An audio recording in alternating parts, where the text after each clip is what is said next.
Taunang horoscope ng Sagittarius 2024. Ang taong 2024 ay pangkalahatang mabuti para sa Sagittarius zodiac sign.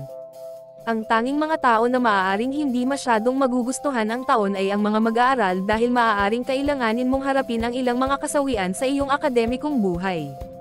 Ang mga taon ng pagsusumikap at pagkakapare-pareho ay maaaring tila isang walang saysay na pagsisikap sa isang pagsusuri.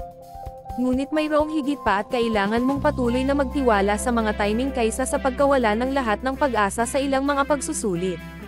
Gayunpaman, ang horoscope ng karir ng Sagittarius ay hindi kasing dilim ng kanilang mga academics.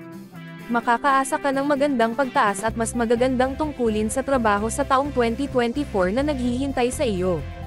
Ang ilan sa inyo ay maaaring makakuha ng mga pagkakataon mula sa ibang bansa upang makuha ang iyong pinapangarap na trabaho. Ngunit iminumungkahi namin na huwag matakot sa iyong horoscope 2024. Sa halip, panatilihing nakahanay ang iyong gawain sa trabaho upang matiyak ang tagumpay. Gayon din, manatiling nakatuon sa pagpapanatili ng magandang relasyon sa iyong mga kasamahan. Ang pananatili sa magagandang libro ng iyong mga katrabaho ay isa sa mga pangunahing layunin upang matulungan kang makalusot. Sa pangkalahatan ng unang kalahati ng taon ay walang gaanong dapat ipag-alala. Gayon din, ang ikalawang kalahati ng iyong 2024 horoscope ay tila matatag kung pupunta ka ng may wastong pagpaplano at pagsusumikap.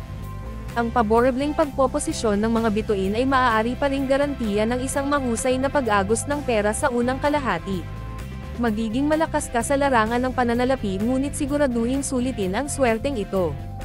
Palakihin ang iyong mga ipon kung sakaling magkaroon ng dagdag na cash inflow, gumawa ng mahusay na pagbabasa at planadong mga pamumuhunan, at huwag pumunta sa pagsusugal o labis na kasiyahan sa sobrang pera.